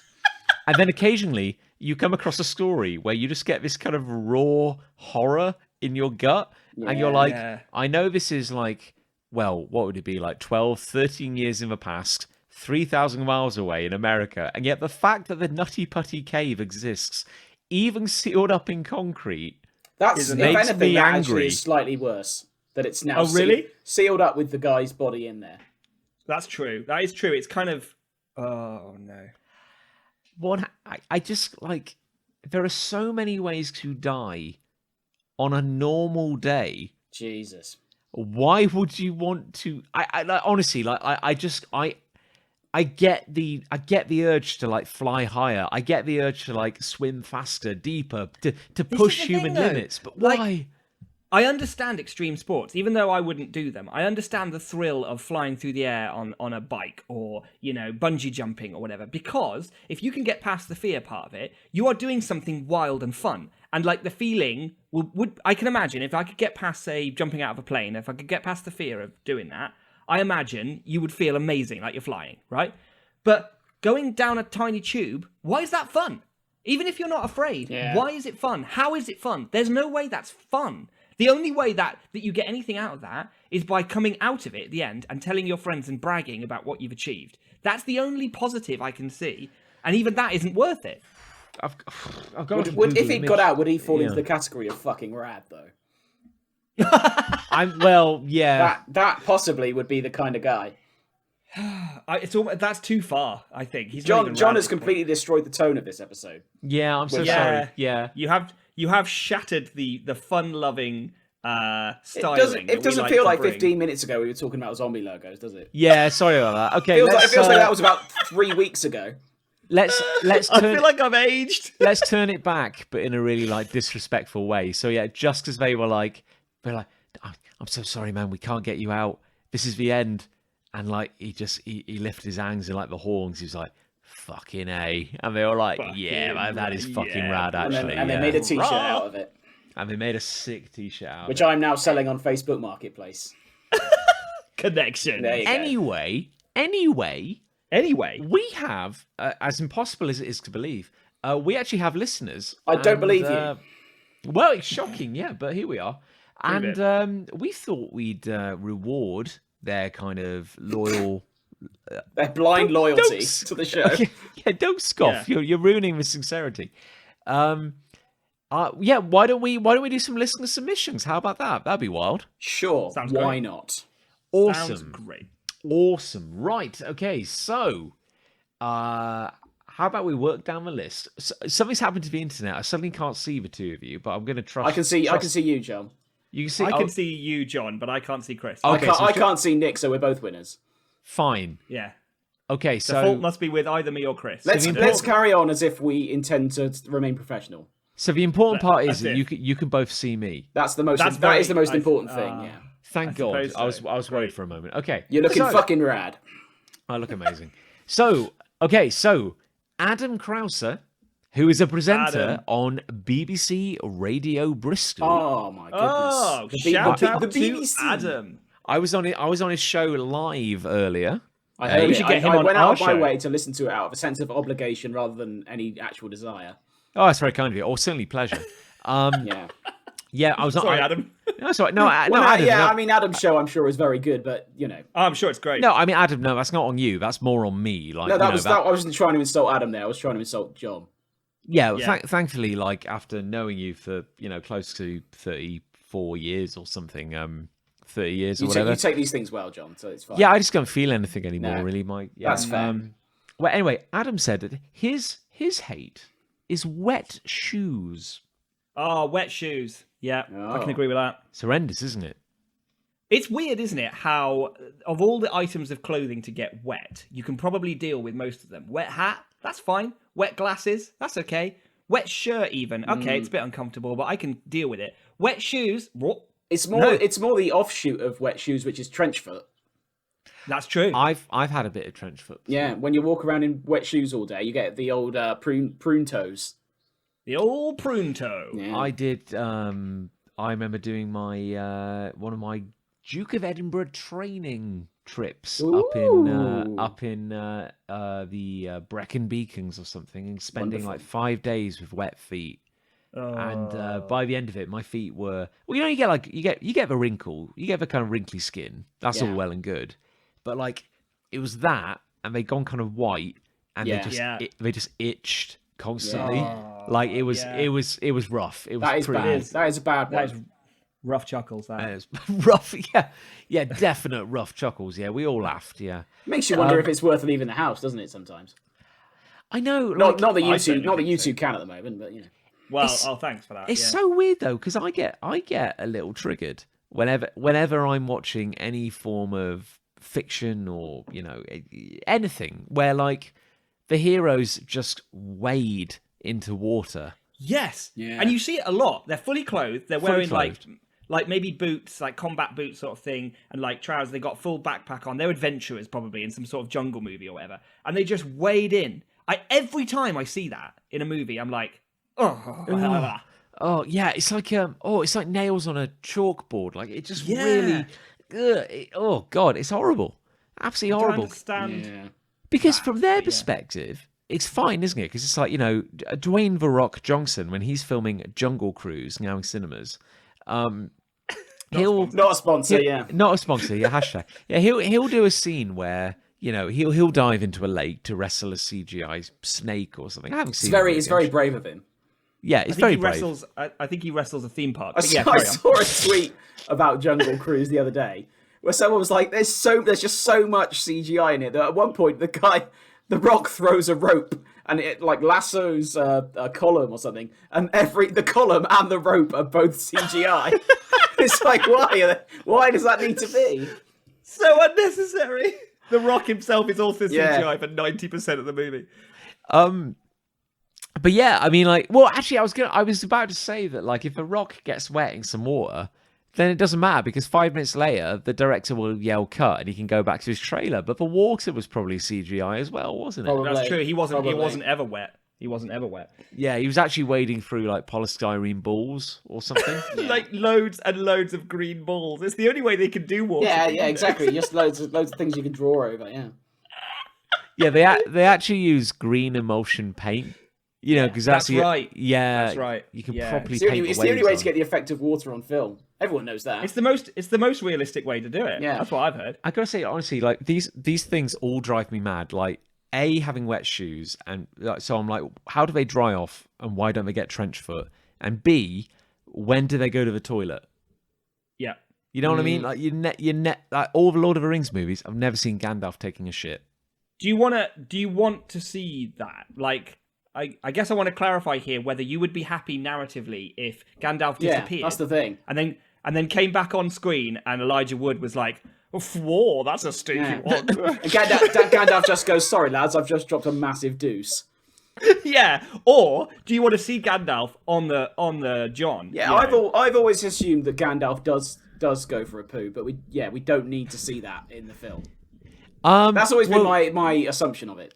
There's that weird bit in the Two Towers where the two toilets. There's that weird bit in the two toilets where do you remember when Pippin or whatever his name is, he looks at the Palantir while everyone's sleeping, and you get a weird bit where it's very undignified where Gandalf like rushes over. And you get like a brief glimpse of like Gandalf's leg, like under his robes. Really? Yeah, it's really weird because then it just makes like this big powerful wizard seem very undignified because you realize that like he's sleeping in like a smock, and like nobody needs to see like a bit of Gandalf leg, and then your mind just rushes to fill the vacuum because you're like, okay, well, if Gandalf's got naked old man legs, that means that Gandalf must shit. But this is it. Like, if you saw a shot of Gandalf on the toilet, he'd probably gather all his robes up to past his waist. Yeah. So he's got this big bunch of fabric around his chest, and then he sat there. You can see his skinny little hairy legs poking over the edge. Logistically, it would take up a lot of screen time, I think, to show him doing. The movies are quite long anyway. Yeah, I mean that's why we get there is another director's cut where they all go to the toilet, and that one is 7.5 hours. In real time. Oh, it's got to be. Have you got any more? Yeah, we do, don't we? We really focused on that hate there, didn't we? Yeah, I'm sorry. Really Adam, I hope you enjoyed that. I certainly did. Stuart Wayne Fanning, who frankly is a bit of a hero over on Twitter, loving the show. Great guy. He says, I love seeing small birds chase away big birds from evading their nests. That's the classic David versus Goliath scenario. Well, indeed. He says, not sure what it is about it, and it seems to happen a lot, but it brings a smile to my face every time. I guess I just like to see the tough guy get their comeuppings. Yeah. I love it. I love how specific that is. Like a small bird chasing a big bird. That's just brilliant. I feel love I it. get like a kind of bird soap opera out my window because we've got seagulls nesting on the roof. Oh god, And that sounds like a nightmare. the seagulls attack like dogs as they're walking by. Really? But Pick like, them up and carry them yeah, away. no, it's true. Yeah, but like the crows attack the seagulls, and I think Nice. like the pigeons attack the crows. There's like So- a war. Yeah, it's all going on around here. It's all kicking off. Sky Wars. Do you have any bird related anecdotes? Chris Ray? Because I believe Stuart is from Canada. Am I right? I believe that's true. Yes. When I was in Canada, when I was Here we go. visiting you, John, I saw a seagull steal a piece of pizza off someone's plate. That's incredible. It was a quality moment and one I've always remembered. It was at a bus stop in Canada, and I thought, Now- I've never seen that before. Do you think it ate the pizza? Do you think it enjoyed the pizza? I would say probably yes, as much as a bird Because- can enjoy such a product. I think you know What do why you that. think is going through a bird's tiny walnut brain when it eats something like a pizza? Wait, Because so Nick, you're asking a very stupid question right now because you know the Sure. answer. A seagull eating a pizza. You know what that seagull's thinking. It's What? fucking rad. Yeah. A seagull is always thinking, this Yeah. is another opportunity to be a knobhead. that's their mission statement. Sure. Yeah. Yeah. I just feel like a pizza is a very human food. You know, you're not going to see a pizza growing in the wild. And I True. imagine a seagull that's eaten predominantly, like maybe the odd chip that it finds, but excluding human-generated food, it's eating what? Yeah, what do seagulls traditionally eat if they weren't... Berries? Yeah. I don't know. Fish? Do they eat fish? Like- Maybe Yeah, they fish. might like They'll a eat fish. But Maybe then they're pizza, getting and a. they'll eat a pizza. It's like, what is this? Maybe they started out on like a seafarer from Pizza Hut, you know, which has a That bit might of tuna, be- has some prawns on yeah. it. That's evolution at That's its best, true. isn't it? I mean, like I'll eat a pizza. You You will. know, I've seen I've you. been I've been known to eat carrots. Carrots still exist. Pizzas still exist. I like a carrot. I But can't. we I, have advanced human brains. We can pass the fact that this is complex and made by another human, and we understand why it tastes more complex than, say, chewing on a carrot does. I We understand can't- that. Look, I can't blame a seagull once you've experienced the kind of epic high of a, Oh God, yeah. you know, kind of stuffed crust. Where'd you go from there? You can't go back. Double to, decadence. Can't go back to krill. That's not a thing. No. Why should you? No, you Why can't. should you? And why should you? Just hang around outside Domino's from now on. Yeah. Good one here from Jack. And Jack, I'm so sorry. We've been interacting online, and I confess I don't know how to correctly pronounce your surname. I'll try and give it a shot. How do you spell it? Bajcz. Oh, I'm Okay. not even going to even attempt that. No, let's just dip. Jack B writes, I hate running out of podcasts. I've been commuting a lot this summer and have you're in luck, Jack. and have been listening to the very long, some would say double figures long backlog of a show called Hey. Double figures. Did he say that? He said that, yeah. I'm Brilliant. just about to listen to the most recent episode, and I'm going to be out of podcasts to binge. Oh no. Yeah, this is the thing. Like what Chris, when you said, "Well, you're in luck," he's actually out of luck because this is the most recent episode, Jack. And welcome to the end of your fun. Like, I'm so This is- sorry, yeah. but this is it now. Like, This is the end. until another one comes out. But that may or may not happen. That's the future. I don't know what's in the future, but right now, this is it. This is all you've got. Yeah, I'm so Jack, sorry. I'm so sorry. Think about it. You've gotten think of all. It's taken us several years of mostly, you know, kind of frequent recording to get to 90 episodes, and you've consumed that in a summer. Yeah. Like, That makes me feel good and awful at the same time.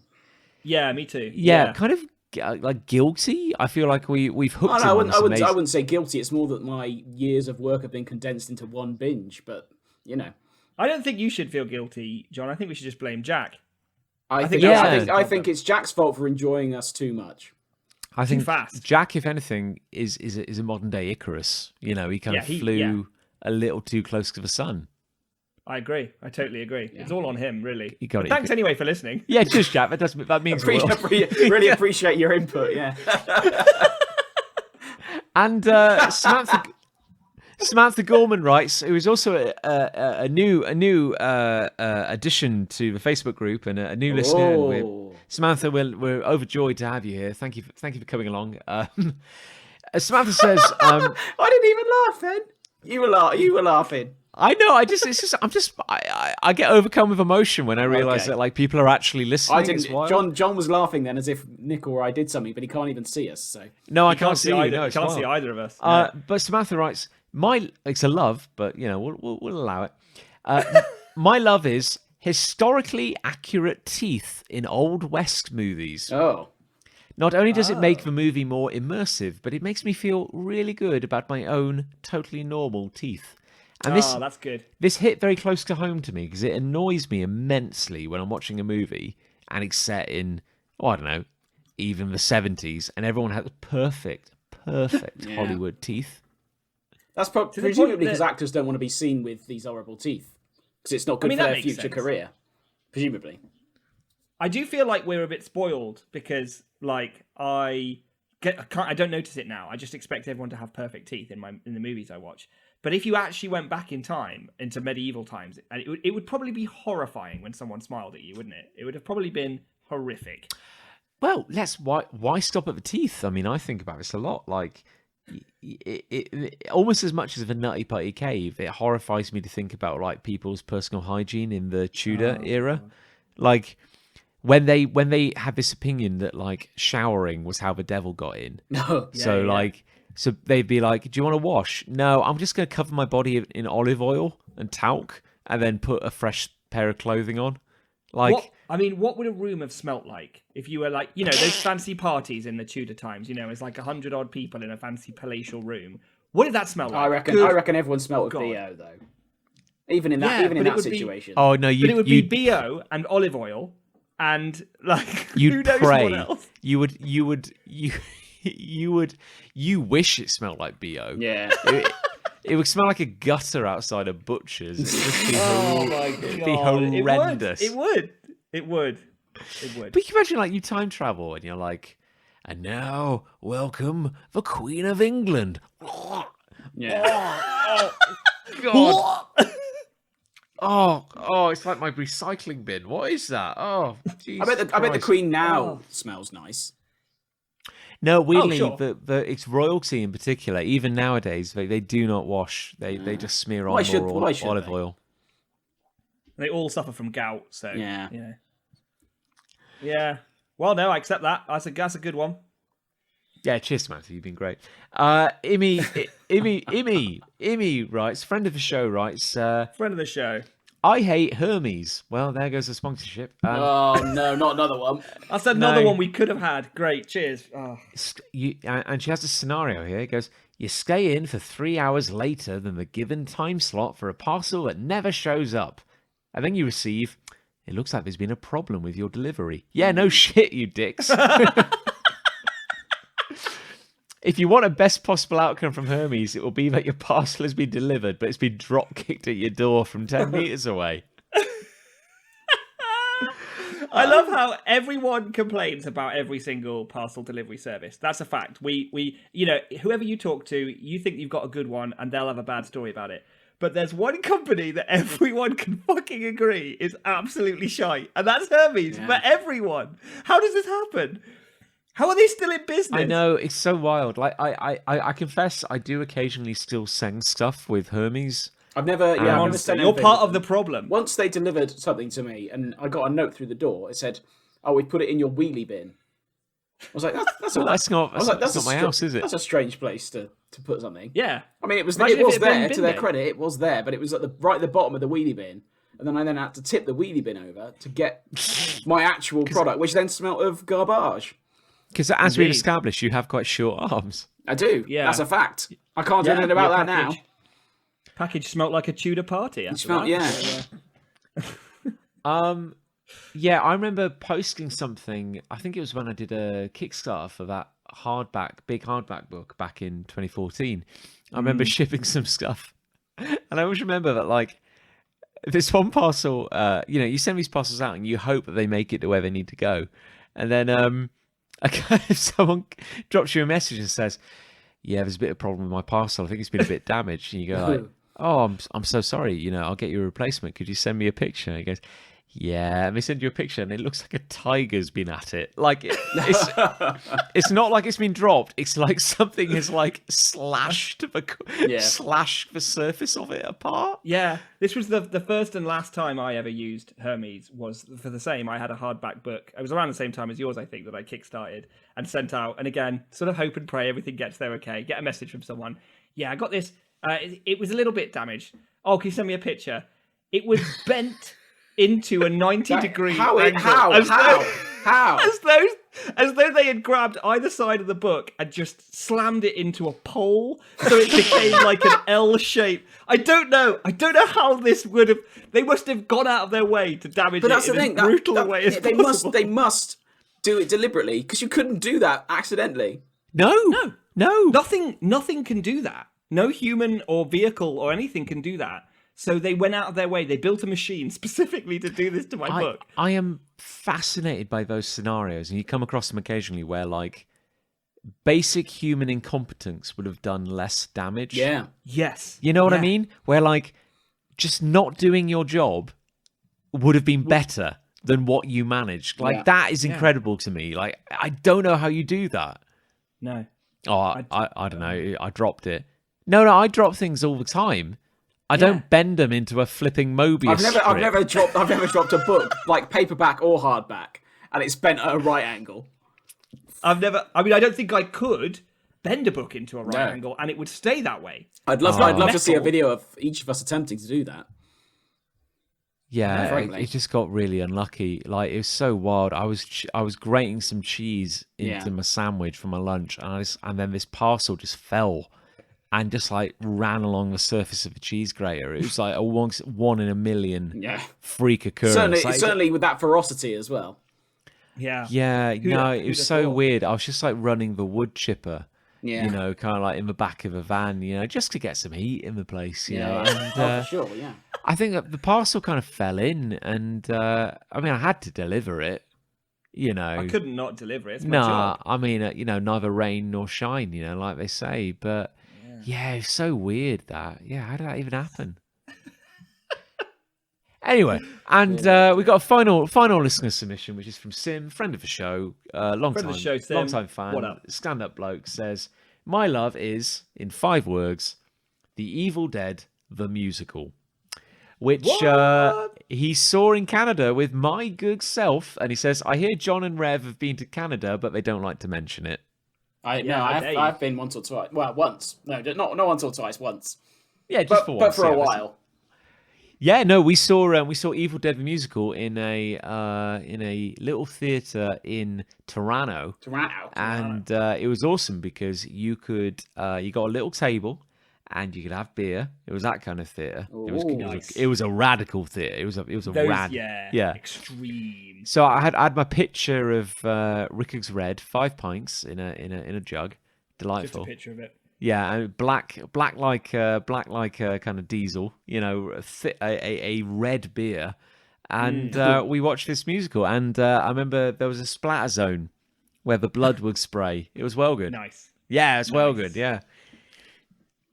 Anyway, that was a special memory that I had, and you didn't. No, I wasn't there. No, but cheers him for bringing it up. That was awesome. I haven't thought about that in ages. But the loves. Who's got a love? Oh, the loves. I've got a love. Yeah. Here's the loves. My love is Madry. Madry? Madry! The mysterious Spanish beer. Spanish lager. Oh, yes. So this was something at the wedding.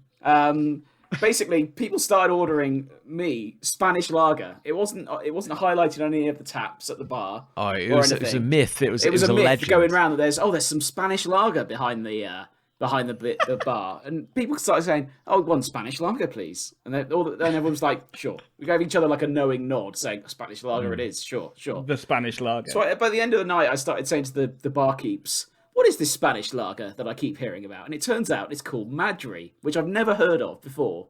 No. But anyway, everyone was drinking it all night, and it sort of became this code at the wedding and underpinned a lot of what we were doing around drinking. Everyone was just going around ordering this Spanish lager for the whole evening, and everyone was like, "This is great. It's not on the taps. It's just a secret beer that only a select few people know about." And since the wedding, every time someone's found a Madry tap, wherever they may be in the world, have sent me a photo. Just going, # Spanish lager. That's amazing. The thing is, right, they had like their taps up, and some were marked, and Yeah, they had obviously it the wasn't. sort of generic things you get at a bar. Yeah. But yeah, but I was drinking. I can't remember what it was. I think it was some kind of American ale, and it was really good. Yeah. It was really good. Like I was I drinking. think it was called Atlantic.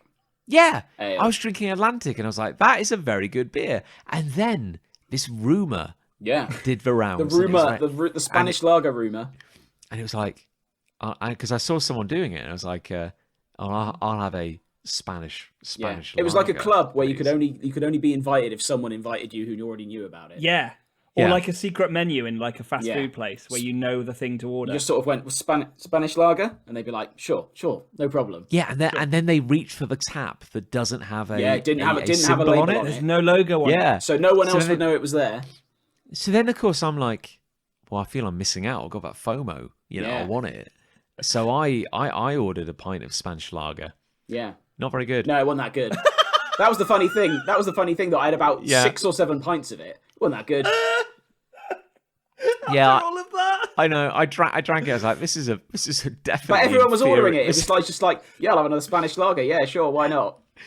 This is a legendary. wildly And then I inferior said, beer. but... what actually is this? And they were like, oh, it's called Madri. I was like, okay, I've never heard of that. But now Brilliant. everyone is just sending me pictures of the on tap everywhere. I know it wasn't very nice actually. It had quite a weird aftertaste, Yeah. if I recall. It tasted a bit like the Tesco own brand stuff. Oh, nice. But I love that was a thing at the wedding and has subsequently become a thing. Yeah. What I really loved about the bar at your wedding, and you know, no shade against the 15-year-old lads who were running it, but I like the fact that it took 22 minutes to order a pint. Yeah, well, that was probably like the thing best bit. The thing was, normally at a bar, you'll place your order with one person. They will pull the pint and they will ring it up on the till and give you your change Yeah. and whatever. At this particular bar where my wedding was, the venue, all 4 of them would congregate on one order. So one would hold the glass, one would pour the pint, one would do the till, and one would like give you your change or whatever, or chat to you. And you're like, it doesn't take 4 teamwork. of you to do this. You could That's be teamwork, serving my all these friend. people. But that was actually quite funny. I loved how when I went to the bar at one point, there were 2 young lads there, and I said I would like a pint of this Spanish lager I'm hearing about, and I have money here, which is burning a hole in my pocket. And I liked how the moment I placed the order, they said yes, of course, and then they stood there for a couple of seconds, Sure. and then they each turned 180 degrees and disappeared in different Sure. directions. Why I would- really liked that. That's how bars work, I think. And It's then a they really came, nice touch, I think. it was Yeah. great. And then they came back and started stacking glasses on the shelves while I'm kind of like standing there. That must have made Without you it. feel like a really valued customer. I felt like a very special boy in that moment. Yeah, and I didn't have my pint of inferior Spanish lager at Yeah. that point either. So it was a blessing in disguise in the end, really. Yeah, it got there in the end. I Anyway, suppose. listener, should you see Madri anywhere, please send us a photo. Yeah. I'll put See it them in the wild. pile. I'll put it in the pile. I swear, like you go your entire life without knowing about this secret Spanish lager, and then suddenly it's going to be everywhere, isn't it? I'm not Yeah. going to be able to escape Maybe it. it's Yeah. maybe it's new. It must be, I guess. Tasted guess. old. Yeah. Yeah. Nick, Well, I've got a love. The Olympic Google Doodle Oh, that had turned out to be a full-blown video game. nice. I haven't seen this So- actually. So you might have to Google it now because I think it's passed off of the actual Google homepage. They because it was back very- them all up, don't they, on a website? But they do, yeah. So if you just Google it, just type in, literally Google the Google Doodle and Google Olympic Google Doodle. Google follow Doodle that? Olympics is Sure. the first thing that comes Okay, up. Here yeah. it is. And you'll see a Champion little Island, pixel it's art. called. Yeah, it looks like a little pixel art Oh, thing. You look think, at that that. looks cute. That's fun. And then it's like a whole island to explore, and it's got 7 Olympic sports to compete on. And then when you beat the master in that particular sport, you then get a special legendary scroll. And the game is you've got to get all 7 scrolls and compete in all these different sports. One of which is skateboarding, and you've got to do a load of sick rad tricks in the skate park. One of them's ping pong. One of them's synchronized swimming, where you've got to like do fancy artistic sort of- swimming. I'm just looking at the Artistic intro to this swimming. game, and it looks like it's very you. Well, A, yes, it's incredibly mean. But B, like normally Google Doodles are pretty cool. And even the most expansive ones are like quite impressive. Yeah. But this one, I mean, this is a full game that you would expect to be like on a SNES. Like, it's insane. It's really, really good. And it has animated cut sequences for each section, for each sport, that introduces the sport and shows the little characters playing it. It is mad. And it's really good and fun as well. And I say, do it now, go play now, please. Basically. Good. Yeah, you messaged me, I think, saying like, "Have you played this game?" And I was like, "No," because I have a kitchen work surface to clean, or I have to do some weeding, or Sure. I'm checking my finances online. Yeah, But you didn't hear me because you'd already started talking about all the great features and mini games, indeed I have. and I was happy for you. I was happy for you that you still had this kind of boyhood kind of innocence about you, and that you loved it so much. Yeah, I'm realizing now that maybe you need to be saved in some way, and I can be your hero, John. Have you completed it? No, Oh. because I can't beat the marathon. That's the only one I can't beat. Like, I will. Sure. Don't get me wrong. I must. Because it saves your progress. It saves your progress automatically as well. So next time you log in, if that's you clever. completed a sport, it just remembers. You don't choose to save. It just Google always knows. And yeah, there's one scroll for me to get, the 7th one, which is the marathon, and it's incredibly hard. It's really, really hard. But I'm going to do it, and I don't know what happens when you beat it. So maybe I'll have to report back. But it's so good. Do you feel there's a danger that you will run out of time to complete it? Might do. I don't think so because they archive them all. All the Google I remember the Doodles are best kept Google forever. Doodle at the time that I'd seen was one where it was made up of dots, and you just rolled the mouse over it, and the dots went all everywhere, and you could play with the dots. It was great. That was back. That was back in the day yeah. when Google Doodles weren't that impressive. This is the thing. Most of the time, they are kind of like just a little daft toy thing or a little animation or whatever. This one is insane. They do. Yeah, I they do. remember- There's a web. They just back them all up, so you could go back infinitely. I assume. Yeah, you can. You can see them all. Yeah, I remember Pac-Man. yeah. Pac-Man was I one. remember the Pac-Man one. That Yeah. was well good. There was one where you could make music. You could make like sort of chip-tuney sort of music, and it was a full-blown synthesizer that you could like write little tunes in. And in fact, there was a whole like online community of people sharing songs they've made in it, which was insane.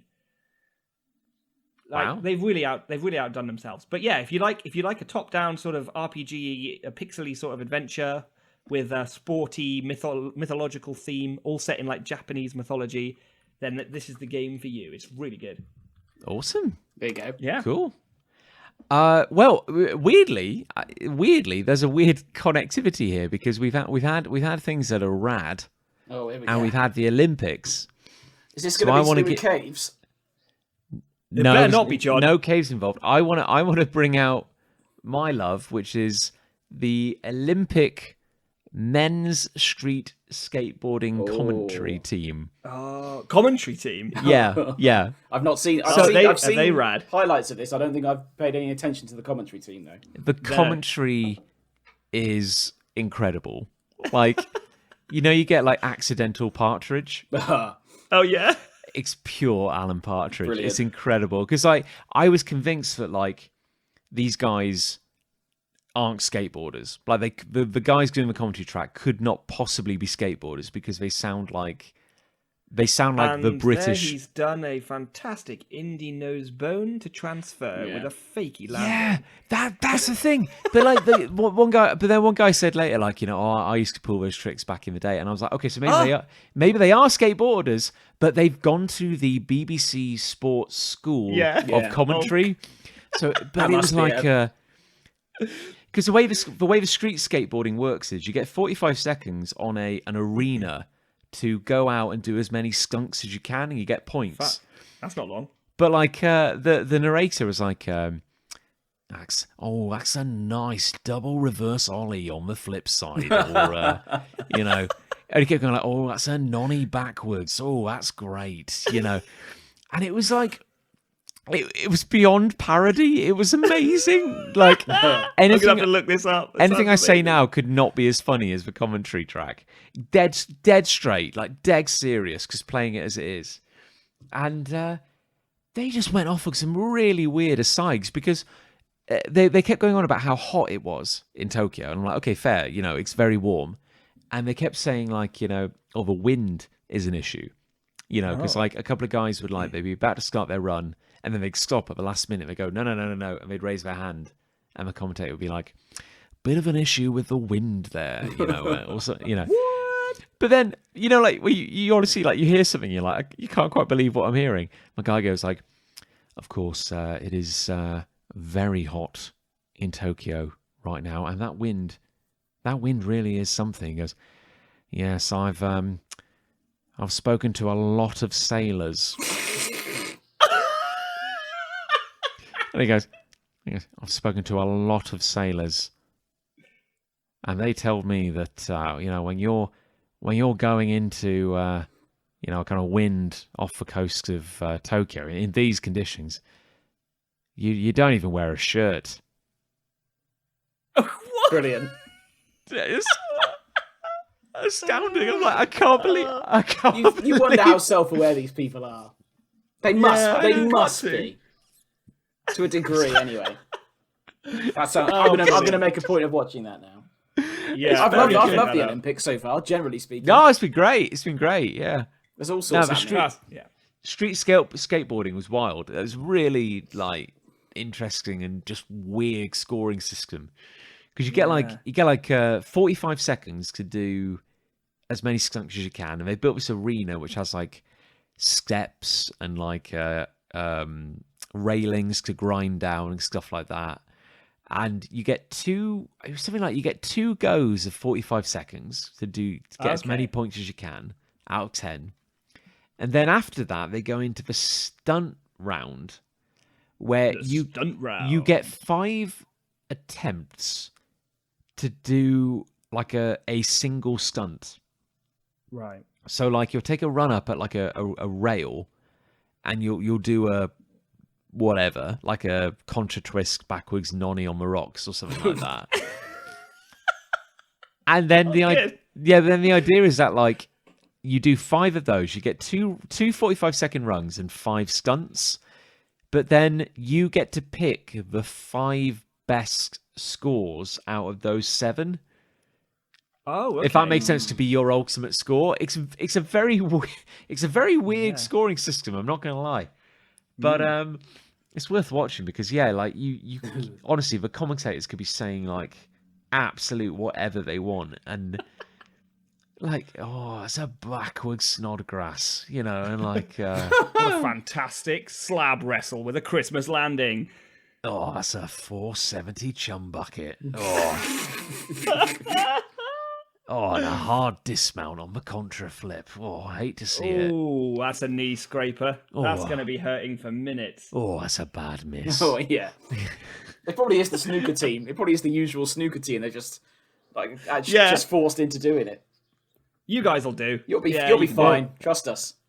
Well, I worry that Nick is the only one who'll appreciate this, but in Tokyo they have a massive statue of a robot from a very popular anime. They do. And we watched the women's triathlon, in which an old schoolmate of ours is competing. Yes, that's right. Yeah, same class as well, us. She won bronze last time. Yes, that highlights how little you guys have achieved, doesn't it? Time, unfortunately, I heard what Nick said, but I'm going to ignore it. I'll say it again. It highlights how little you guys have achieved. So. Oh, yeah. Well, I mean, there's being in the Olympics a couple of times, and then there's having like a low to moderately successful podcast that just hit 90 episodes. Yeah. I mean, it swings and roundabouts, really, isn't it? Yeah. Anyway, she's had her moment in the limelight, but we've had 90. So yeah, exactly. So, but talking about commentary, we were watching the women's triathlon, and they're running through the streets of Tokyo, and they go past this giant robot. And the guy goes, there's Tokyo's giant robot. I have it on good authority. That is Gandom, the robot there. And Nick, what should it be? It should be Gundam. Oh. Anyway, when they do the next lap, he's like coming around again, past Gandom, the unicorn robot on the right.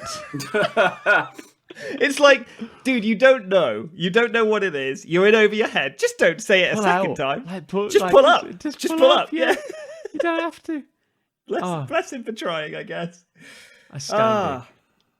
Oh, my life. But yeah, I just check it out because I mean, I was going to say like I wouldn't know how to fill like an hour and a half of content with random waffling yet. I'd love we've to just hear you recorded do an it. episode. So. I'd love to hear. I think the three of us, we should mute an episode. This could be our 100th episode. We could mute some skateboarding of Olympics, Commentate, yeah, there you and then go. we could do the commentary for it. Yeah, there you go. Oh my god, yeah. No, well, to be fair, we've also talked about doing a football match. You know, like Yes. Yeah. we could bring some of. Commentate. I'd have to be Football the match. anchor for that and just let you two go on.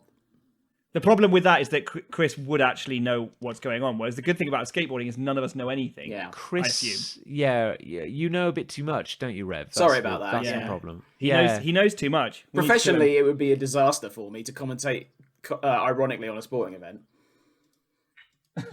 That's true. Yeah, maybe we. Could Oh, well. maybe we could get you to comment on a I'll commentate on a nerd board- convention. board game or a or an anime. anime. There you go, anime.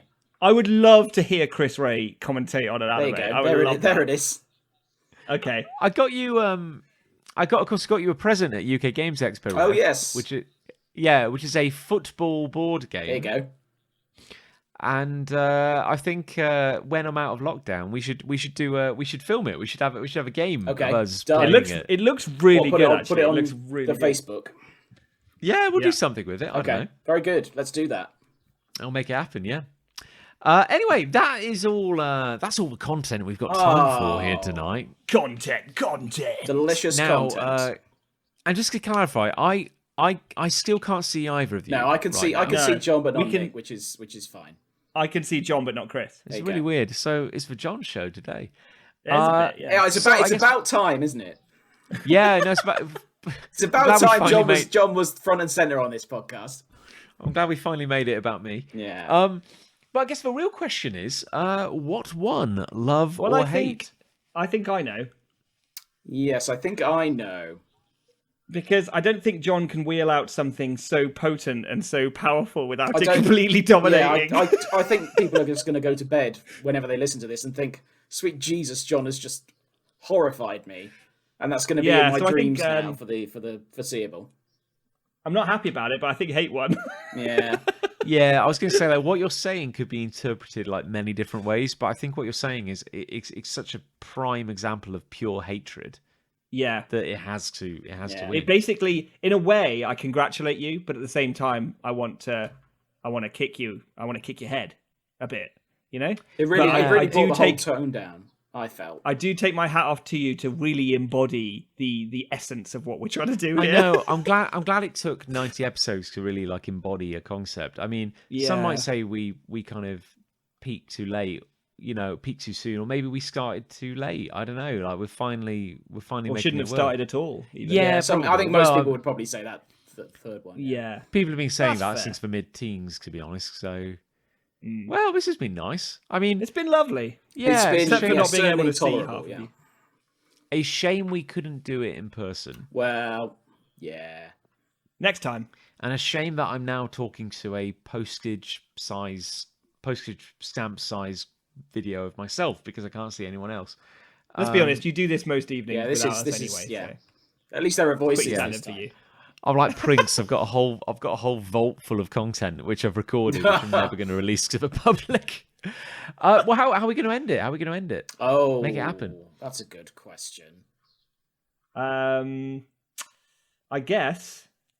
Sleep tight, but not in a Not, cave. yeah, kind don't of way. go to the cave, I'm not. even though not it's upside down. concreted up, and just leave Yeah. leave the cave. Just try not to think about the cave. Don't stop thinking about that cave immediately. You're thinking about it. You're thinking about You're it. picturing Stop the man it. in the. Stop it. Stop. Stop it.